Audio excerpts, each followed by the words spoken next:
महाराष्ट्र की बात करने जा रहे हैं, क्योंकि दिवाली जैसे ही बीतेगी, चुनाव का मौसम चल रहा है महाराष्ट्र में, और दिवाली के बीतने के साथ ही चुनाव प्रचार तेज हो जाने की उम्मीद है। नामांकन की प्रक्रिया पूरी हो चुकी है। अब नाम वापसी की तारीख है 4 नवंबर। 4 नवंबर के बाद आप देखेंगे कि बड़े बड़े नेता, तमाम पार्टियों ने अपनी तैयारी कर ली है। आज जो हमारे पास जानकारी आई है उसमें यह है कि बीजेपी ने भी अपनी लिस्ट फाइनलाइज कर ली है। प्रधानमंत्री नरेंद्र मोदी की 8 से 10 रैलियां हो सकती हैं। दिवाली के बाद ही उनकी शुरुआत होगी, शायद 10 नवंबर के बाद शुरुआत हो, और 8 से 10 रैलियां वो करेंगे। उत्तर प्रदेश के मुख्यमंत्री योगी आदित्यनाथ, उनकी 15 के लगभग रैलियां बताई जा रही हैं कि भारतीय जनता पार्टी ने तैयारी की है। और इन दो बड़े नेताओं की रैलियों के सहारे भारतीय जनता पार्टी एक माहौल बनाने की कोशिश में है। हरियाणा में जो बीजेपी को कामयाबी मिली है, उस कामयाबी को महाराष्ट्र तक भारतीय जनता पार्टी ले जाना चाहती है। और जो रणनीति भारतीय जनता पार्टी ने हरियाणा के लिए बनाई थी, कमोबेश थोड़ा बहुत बदलाव करके उसको महाराष्ट्र में भी लागू करने का इरादा भारतीय जनता पार्टी ने बनाया है। हरियाणा में यही हुआ था कि बड़े नेताओं की रैलियां हुई थी। प्रधानमंत्री नरेंद्र मोदी, योगी आदित्यनाथ, गृह मंत्री अमित शाह और तमाम दूसरे नेता मैदान में उतरे हुए थे। कुछ नेता पीछे रहकर पर्दे से कमान संभाले हुए थे, और आरएसएस ने बड़ा योगदान दिया था। आरएसएस ने 16,000 मीटिंग की थी, और महाराष्ट्र में बताया जा रहा है कि उनकी संख्या बढ़कर 75,000 के करीब हो सकती है, क्योंकि नागपुर आप जानते ही हैं कि आरएसएस का हेडक्वार्टर है, और आरएसएस की स्थापना का 100वां साल भी शुरू हो गया है। दूसरी तरफ महाविकास आघाड़ी, जिसमें कांग्रेस है, उद्धव ठाकरे की शिवसेना है और शरद पवार की एनसीपी है, इन तीनों पार्टियों ने भी अपनी तैयारी पूरी कर ली है। इनकी भी बड़ी रैलियां शुरू होनी है। 6 नवंबर को बताया जाता है कि संयुक्त रैली होगी तीनों पार्टियों की मुंबई में।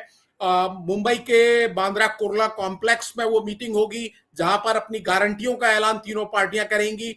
लेकिन एक चीज आप समझिए कि एक बड़ी दिलचस्प सी बात यह है कि इस चुनाव में जो तीनों पार्टियां उतरी हैं, उन तीनों पार्टियां हर गठजोड़ से, दो मुख्य गठजोड़ है, महायुति जिसमें बीजेपी और सहयोगी दल है, महाविकास आघाड़ी जिसमें कांग्रेस और सहयोगी दल है। दोनों तरफ से किसी ने भी अभी तक मुख्यमंत्री पद के दावेदार का नाम सामने नहीं रखा है कि अगर हमारी सरकार बनती है तो ये मुख्यमंत्री बनेंगे। दोनों पार्टियों में कई बड़े नेता हैं जो मुख्यमंत्री रह चुके हैं, जैसे शरद पवार साहब लंबे समय तक मुख्यमंत्री रहे, उद्धव ठाकरे जो कि शिंदे साहब के पहले शिवसेना की जब सरकार थी, महाविकास आघाड़ी की सरकार थी, तो उसमें मुख्यमंत्री थे।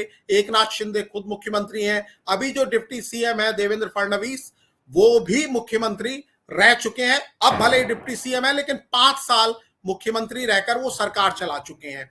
लेकिन इस बार किसी भी दल ने, धड़े ने मुख्यमंत्री पद का चेहरा सामने नहीं रखा है। भारतीय जनता पार्टी के नेताओं ने इशारे में बता दिया एकनाथ शिंदे को कि भाई शिंदे साहब, आपके पास नंबर नहीं था, भारतीय जनता पार्टी के पास ज्यादा विधायक थे, बावजूद इसके सरकार बनाने के लिए आपके साथ हमने आपको मुख्यमंत्री बना दिया, लेकिन इस बार ये नहीं होने वाला है। लेकिन भारतीय जनता पार्टी ने अभी तक कोई इशारा नहीं किया है कि मुख्यमंत्री क्या देवेंद्र फडणवीस होंगे, एकनाथ शिंदे होंगे, कोई सरप्राइज पैकेज होगा, कोई नया चेहरा सामने आएगा। इसी तरह कांग्रेस चाहती है कि अगर महाविकास आघाड़ी की सरकार बने, उद्धव ठाकरे चाहते थे कि उनका चेहरा आगे किया जाए, उनका फेस आगे रखा जाए, उन्हें मुख्यमंत्री के दावेदार के तौर पर पेश किया जाए। लेकिन बताया जाता है कि कहीं ना कहीं महाविकास आघाड़ी में इस बात पर सहमति नहीं बन पाई। और कई लोग कहते हैं कि जिस तरह से सीटों का बंटवारा हुआ, कांग्रेस के जो सबसे बड़े नेता हैं, भले ही आज की तारीख में वो अध्यक्ष नहीं है, लोकसभा में विपक्ष के नेता है राहुल गांधी, जो 6 नवंबर को स्टेज शेयर करने जा रहे हैं शरद पवार के साथ, उद्धव ठाकरे के साथ, वो सीटों के बंटवारे को लेकर भी बहुत खुश नहीं बताए जाते हैं। उनकी राय है, उनके हवाले से तमाम लोगों ने बताया कि राहुल गांधी को लगता है कि कांग्रेस पार्टी को सीटें हासिल करने के लिए जो जोर लगाना चाहिए था, जिस तरह की कोशिश करनी चाहिए थी, उस तरह की कोशिश नहीं की गई। हालांकि ऑफिशियली कोई स्टेटमेंट राहुल गांधी की तरफ से नहीं आया है। हरियाणा में भी वो इस तरह नाखुश बताए जाते थे, जिस तरह हरियाणा में एक लड़ाई पर्दे के पीछे देखने को मिली हुडा कैंप के बीच में और कुमारी शैलजा के बीच में। कुमारी शैलजा ने तो हालांकि सामने आकर बात कही, रणदीप सिंह सुरजेवाला ने भी सामने आकर बात की, और कांग्रेस को लगता है कि कहीं ना कहीं वो सारी जो बातें हुई कांग्रेस के बीच में अंतर विरोध दिखा, या आम आदमी पार्टी से गठबंधन को लेकर जिस तरह से अंतर विरोध हुआ, बाद में वो गठबंधन नहीं हो पाया, उसका कांग्रेस को हरियाणा में कहीं ना कहीं खामियाजा भुगतना पड़ा। इस बार ये कोशिश की जा रही है, क्योंकि जब तक हरियाणा के नतीजे नहीं आए थे, कांग्रेस पार्टी माने बैठी थी कि हरियाणा में उनकी जीत पक्की है, उन्हें जीत मिलने जा रही है, और उसी आधार पर महाविकास अघाड़ी के नेता ये माने बैठे थे कि एक बार हमने हरियाणा जीत लिया तो उसके बाद महाराष्ट्र में भी हमारा दबदबा दिखेगा। और उसका सबसे बड़ा रीजन है लोकसभा चुनाव के नतीजे। महाराष्ट्र में उत्तर प्रदेश के बाद सबसे ज्यादा सीटें हैं, 48 सीटें हैं, जिसमें से 30 सीटें सीधे सीधे महाविकास अघाड़ी ने जीती, और कांग्रेस 13 सीट जीतकर सबसे बड़ी पार्टी के तौर पर उभरी। लेकिन अगर आप नेताओं का कद देखेंगे, शरद पवार को देखेंगे, अगर आप उद्धव ठाकरे को देखेंगे, उसके मुकाबले अगर महाराष्ट्र में कांग्रेस के नेताओं को आप खोजने जाएंगे तो वो बड़े नाम, बड़े चेहरे नहीं मिलते। कहने के लिए बहुत बड़े नाम हैं, बड़े बड़े पदों पर रह चुके हैं, मुख्यमंत्री भी रह चुके हैं, लेकिन पब्लिक के बीच में, मीडिया के बीच में जो बड़े नेताओं की इमेज बनती है, वो महाराष्ट्र में कांग्रेस के पास उतने बड़े नेता नहीं है, तो वहां से किसी का चेहरा सामने नहीं रखा गया। लेकिन अब क्यूरियोसिटी तो होती है, चुनाव हो रहे हैं, सरकार बनेगी तो मुख्यमंत्री भी बनेगा। इसको लेकर सी वोटर ने एक सर्वे कराया, सर्वे के नतीजे आए, उसके बारे में आपको भी जानकारी होगी। सर्वे के कुछ नतीजे आए, 3 बड़े नेताओं के बारे में खास तौर पर उस सर्वे में बात की गई। उद्धव ठाकरे साहब के बारे में बात की गई, मौजूदा मुख्यमंत्री जो है एकनाथ शिंदे, उनके बारे में बात की गई, और पूर्व मुख्यमंत्री देवेंद्र फडणवीस जो आज की तारीख में डिप्टी सीएम है, उनके बारे में बात की गई। इसके बाद राज ठाकरे साहब ने भी एक भविष्यवाणी की है कि अगर चुनाव के नतीजे आते हैं भारतीय जनता पार्टी गठबंधन के पक्ष में, यानी महायुति के पक्ष में, तो मुख्यमंत्री कौन बनेगा। हम आगे बात करेंगे आपसे, लेकिन उसके पहले आपको दिखा देते हैं कि वो माहौल क्या बन रहा है। महाराष्ट्र विधानसभा चुनाव का प्रचार जोरों पर है। मुख्य मुकाबला बीजेपी की अगुवाई वाली महायुति और कांग्रेस और सहयोगी दलों की महाविकास अघाड़ी के बीच है।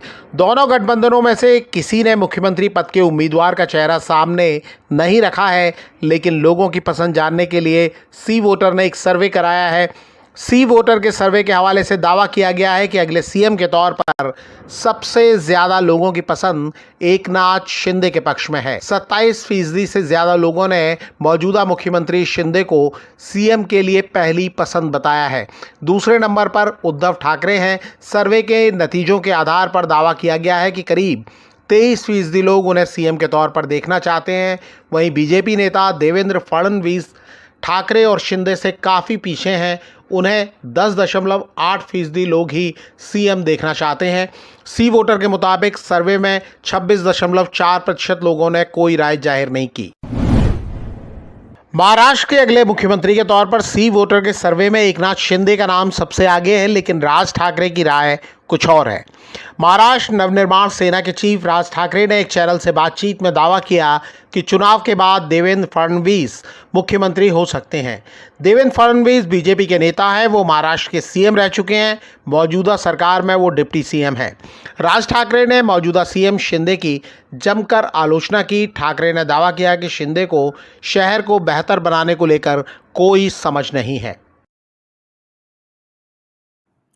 हालांकि संजय राउत को लगता है कि क्योंकि राज ठाकरे साहब के बेटे चुनाव मैदान में हैं, भारतीय जनता पार्टी ने उनको समर्थन दिया है, इसलिए वो भारतीय जनता पार्टी की सरकार बनने का दावा कर रहे हैं, इसलिए वो देवेंद्र फडणवीस के मुख्यमंत्री बनने का दावा कर रहे हैं। सही बात क्या है राज ठाकरे साहब बता सकते हैं। वो बड़े पुराने पॉलिटिशियन है, पहले शिवसेना में थे, उसके बाद उन्होंने महाराष्ट्र नवनिर्माण अपनी सेना बनाई, और जितनी उम्मीद थी, हालांकि उन्हें उतनी कामयाबी नहीं मिली है अभी तक, लेकिन फिर भी उनकी एक से है, उनकी आवाज सुनी जाती है, उनका अपना एक आकलन है, जैसे सी वोटर का अपना आकलन है। और सी वोटर का जो आकलन है वो देवेंद्र फडणवीस साहब के लिए बहुत अच्छा नहीं है, भारतीय जनता पार्टी के लिए बहुत अच्छा नहीं है, लेकिन सबसे ज्यादा उसमें खुश होंगे एकनाथ शिंदे। 3-4 साल पहले किसी ने सोचा नहीं था कि एकनाथ शिंदे साहब मुख्यमंत्री भी बन सकते हैं, लेकिन आज की तारीख में अगर इस सर्वे रिपोर्ट को माना जाए तो ऐसा लगता है कि उन्होंने महाराष्ट्र की जनता का दिल जीत लिया है। हालांकि ये सर्वे बताता है कि 26% लोगों ने कोई नाम जाहिर नहीं किया। अजीत पवार साहब भी इस रेस में थे, लेकिन उनका नाम बहुत पीछे रह गया, सिंगल डिजिट में है। वैसे भी राजनीति में फिलहाल उनकी स्थिति बहुत अच्छी नहीं चल रही है। महायुति के अंदर भी उनके कुछ उम्मीदवारों को लेकर एक तकरार की स्थिति बन रही है, जिसमें नवाब मलिक साहब का नाम है, जिन्हें आखिरी लम्हे पर इन्होंने ए बी फॉर्म दिया। उससे पहले माना जा रहा था कि नवाब मलिक निर्दलीय चुनाव लड़ेंगे, हालांकि उनकी बेटी को एनसीपी टिकट दे चुकी थी। अजीत पवार अपने घर में ही गिर गए हैं, उनके भतीजे से ही उनका मुकाबला है। पिछली बार उन्होंने इस तरह का काम किया था, अपनी बहन जो शरद पवार साहब की बेटी है सुप्रिया सुले, उनके सामने अपनी वाइफ सुनेत्रा पवार को उतार दिया था। बाद में उन्होंने माना कि उनसे गलती हुई। इस बार वो कह रहे हैं कि साहेब यानी शरद पवार साहब गलती कर रहे हैं, परिवार के लोगों को आमने सामने खड़ा नहीं करना चाहिए। लेकिन एक महाभारत जैसी स्थिति हो गई है। महाभारत का जिक्र मैं इसलिए कर रहा हूं क्योंकि महाभारत का युद्ध था, परिवार के बीच में ही हुआ था, और ये एक अलग किस्म का महाभारत है। ये राजनीतिक महाभारत है, जहां पर अस्त्र शस्त्र से तो युद्ध नहीं हो रहा है, लेकिन आमने सामने परिवार के लोग हैं, टकराव की स्थिति बन गई है, और दोनों ही पक्ष अपने अपनी तरीके के दावे कर रहे हैं, एक दूसरे को गलत बता रहे हैं, खुद को सही ठहरा रहे हैं। तो ये तो बात हुई महाराष्ट्र की, और महाराष्ट्र से ही जुड़े हुए हैं हमारे सीजेआई साहब, डीवाई चंद्रचूड़ साहब, जो रिटायर होने जा रहे हैं 10 नवंबर को, यानी अगले 10 दिन के अंदर उनका रिटायरमेंट है। 11 नवंबर को उनका जन्मदिन होता है, उससे एक दिन पहले वो रिटायर होंगे। ठीक 2 साल वो सीजेआई रहकर रिटायर हो रहे हैं। बहुत एक उनका लंबा कार्यकाल रहा है जज के तौर पर। साल 2000 में उन्होंने बॉम्बे हाई कोर्ट से शुरुआत की थी, हाई कोर्ट में वो जज बने थे। बाद में यूपी इलाहाबाद का जो हाई कोर्ट है वहां के चीफ जस्टिस रहे। 2016 में वो सुप्रीम कोर्ट आए, और 2 साल पहले वो चीफ जस्टिस बने। उनके कई फैसले ऐसे रहे जहां पर नागरिक अधिकारों की रक्षा हुई, समानता पुख्ता हुई, इलेक्टोरल बॉन्ड जैसे फैसले उन्होंने दिए, तमाम और फैसले दिए जिन्हें लेकर उनकी बड़ी तारीफ होती है। लेकिन इस बीच में उनके आलोचकों की संख्या बढ़ गई है। हमने एक कार्यक्रम किया था, उसमें विस्तार से बात की थी सीजेआई साहब और उन पर सवाल उठाने वालों को लेकर। उसके बाद एक बयान सीजेआई साहब का आया, और उसमें उन्होंने एक तरीके से, कई लोगों को लगता है कि सफाई दी। मुंबई में वो बोल रहे थे, और उन्होंने कहा कि अगर आप सरकार के चीफ से मिलते हैं, सरकार के चीफ और जुडिशरी के चीफ की अगर मुलाकात होती है, हाई कोर्ट या सुप्रीम कोर्ट के जो चीफ जस्टिस हैं, वो सरकार यानी केंद्र सरकार या राज्य सरकार के प्रमुख यानी प्रधानमंत्री या मुख्यमंत्री से मिलते हैं, तो इसका मतलब ये नहीं है कि उनके बीच में कोई डील हो गई। उन्होंने, कई लोगों को लगा कि जो मुलाकात हुई थी प्रधानमंत्री नरेंद्र मोदी की और उनकी, जहां प्रधानमंत्री Narendra Modi chief justice of India DY Chandrachud साहब के घर पहुंचे थे, और 11 सितंबर को वो मुलाकात हुई थी। उसका वीडियो आया था, तस्वीर आई थी, जहां प्रधानमंत्री ने महाराष्ट्रियन टोपी जो होती है वो लगाकर भगवान गणेश की आरती उतारी थी। और उस तस्वीर के आने के बाद, उस वीडियो के आने के बाद ही बड़ा हंगामा बरप गया, और बहुत सारे लोग जो प्रशंसक थे सीजेआई साहब के, वो सवाल उठाने लगे। तो उस घटनाक्रम के लगभग 1.5 महीने या 1 महीने कुछ दिन के बाद उन्होंने इस बात पर, मुद्दे पर बात की, और बताया कि इस तरह की मुलाकातें होती रहती हैं, और एडमिनिस्ट्रेटिव फैसले अलग हैं, और जब भी इस तरह की मुलाकातें होती हैं, सरकार के प्रमुख जुडिशरी के प्रमुख से कभी भी ये बात नहीं करते कि ये केस आपके यहाँ है, या इस तरह की कोई बात कभी आज तक नहीं हुई। हम इस मुद्दे पर बात इसलिए दोबारा कर रहे हैं क्योंकि बहुत सारे लोगों ने, जो हमने पिछला कार्यक्रम किया था, बहुत विस्तार से किया था, बहुत विस्तार से तमाम बातें आपको बताई थी, हर पहलू पर हमने बात की थी। अगर आपने वो वीडियो नहीं देखा है तो आप जाकर देख भी सकते हैं। उस पर बहुत सारे लोगों ने कमेंट किए, और बहुत जो कमेंट्स थे, ज्यादातर नॉर्मली क्या होता है कि हमारे वीडियो पर कमेंट होते हैं वो क्रिटिकल इतने नहीं होते, लेकिन ये कमेंट था बहुत ही क्रिटिकल। इस वीडियो पर कमेंट आए, तो हमें लगा कि एक बार इसकी चर्चा करना जरूरी है, इस पर बात करना जरूरी है, ये बताना जरूरी है। जो हमने उस दिन भी कहा था, आज हम उस बात को दोबारा दोहरा रहे हैं कि chief justice of India DY Chandrachud साहब 24 साल तक हाई कोर्ट और सुप्रीम कोर्ट में रहे हैं। किसी एक फैसले को लेकर, किसी एक बयान को लेकर, किसी एक बात को लेकर उनके बारे में राय बनाना या अपनी राय को पूरी तरह बदल देना, उनकी एकदम एक सुर में, एक सिरे में आलोचना कर देना, ये कितना ठीक है, इसका फैसला आप करेंगे।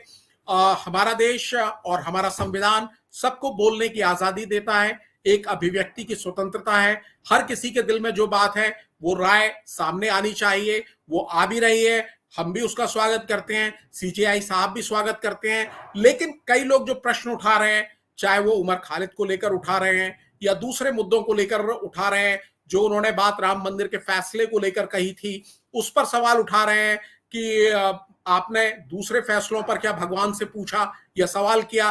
तो मैं ये कहूंगा कि एक आस्थावान व्यक्ति कोई भी हो, वो कोई भी अहम काम करने जाता है तो उससे पहले भगवान से मदद मांगता है। सभी लोग मदद मांगते हैं, हम आप सभी, ये हमारे रोजमर्रा के जीवन का हिस्सा है, लेकिन काम हम कायदे और कानून के साथ ही करते हैं। ऐसा नहीं है कि उसमें भगवान कुछ आकर हमें दिशा निर्देश देते हैं, भगवान से सभी लोग हौसला मांगते हैं। और मुझे लगता है कि ये बड़ी पारदर्शिता से उन्होंने अपनी बात की है। लोग इसको कैसे ले रहे हैं, क्या वो समझ रहे हैं, क्या मैसेज उन तक जा रहा है, ये उनके ऊपर है। मैं किसी की कोई राय बदलने की कोशिश नहीं कर रहा, लेकिन मुझे लगता है कि एक लंबा उनका करियर रहा है, बहुत अच्छे अच्छे उन्होंने फैसले दिए हैं। तो जब वो रिटायर हो रहे हैं तो उसकी बात भी की जानी चाहिए। केवल आलोचना के सुर में जो उनके अच्छे काम हैं उनको अनदेखा नहीं किया जाना चाहिए, क्योंकि इस तरह के चीफ जस्टिस जो पूरे देश में एक न्याय की उम्मीद जगा देते हैं, उनके बारे में अगर केवल आलोचना के सुर होंगे तो कितना अच्छा है, ये आप लोगों को ही तय करना है। और जैसा हमने कहा था कि ये दिवाली बड़ी